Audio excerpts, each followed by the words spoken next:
Hello friends, welcome to சேசு சமையல் தமிழ். இன்றைக்கி நம்மளோட சேனலில் ரொம்பவே ஈஸியாக வீட்லேயே செய்கிற ஒரு ஜூஸ் ரெசிபி தான் பார்க்க போகிறோம். அதுக்கு முன்னாடி நீங்கள் இப்போ தான் நம்மளோட சேனலை ஃபஸ்ட் டைம் பார்க்குறீங்கன்னா நம்மளோட சேனலை சப்ஸ்கிரைப் பண்ணி பக்கத்தில் இருக்கிற பெல் சிம்பலையும் கிளிக் பண்ணிவிடுங்க. வாங்க நாம் இப்போ வீடியோக்குள்ளே போகலாம். நான் இன்றைக்கி அதுக்கு ஒரு மெலன் எடுத்து வச்சுருக்கேன். இந்த ஒரு மெலனில் 3 பேர் இல்லைன்னா 4 பேர் குடிக்கிற அளவுக்கு சரியாக வரும்.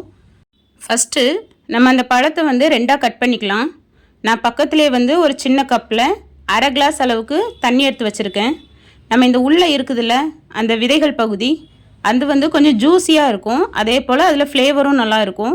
அதுக்காக நான் அதை அப்படியே வேஸ்ட் பண்ணாமல் இந்த தண்ணியில் போட்டு இதை நம்ம ஜூஸ் அரைக்கும்போது லைட்டாக பிசைஞ்சு ஃபில்ட்ரு பண்ணி நம்ம ஜூஸ் அரைக்கும்போது அதையும் சேர்த்து அரைச்சிக்கலாம். ஏன்னா வாசனை நல்லாயிருக்கும். அதுக்காக தான். இப்போது நம்ம இதை கட் பண்ணுறது ரொம்பவே ஈஸியாக இருக்கும்.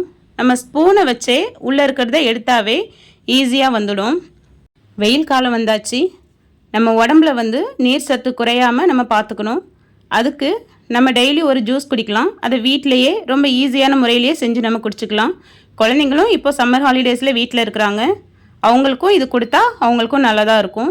இப்போ நம்ம எடுத்து வச்ச அந்த சதைப்பகுதி எல்லாத்தையும் ஜூஸ் அரைக்கிற ஜாரில் சேர்த்துக்கலாம். இது கூடவே நான் அப்போவே சொன்னேன்ல தண்ணியில் போட்டு வச்சிருந்தேன்ல, இப்போ அதையும் ஃபில்டர் பண்ணி அந்த ஜார்லேயே சேர்த்துக்கலாம்.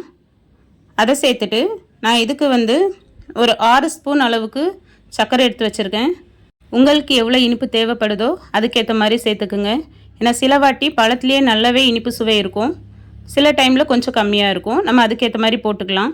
இப்போ இதில் ஒரு 200 ml அளவுக்கு காய்ச்சி ஆற வச்ச பாலை சேர்த்து அரைச்சிட்டு வந்தாச்சு. இப்போ இதில் ஐஸ் க்யூப் சேர்த்து அரைச்சிக்கலாம். நம்ம ஃபஸ்ட்டே ஐஸ் க்யூப் போடலாம். ஆனால் ஃபஸ்ட்டு போட்டோன்னா சர்க்கரை நம்மளுக்கு சீக்கிரத்தில் கரையாது.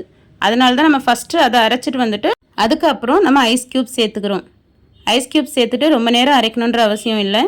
ஒரு 2 ஓட்டு ஓட்டுனா போதும். இப்போ நம்மளோட ஜூஸ் ரொம்பவே ஈஸியாகவே தயாராகிடுச்சு. சர்வ் பண்ணுறதுக்கு ரெடியாக இருக்குது. நீங்கள் இதை சர்வ் பண்ணும்போது அதில் கொஞ்சமாக நட்ஸு சேர்த்து சர்வ் பண்ணிக்கலாம்.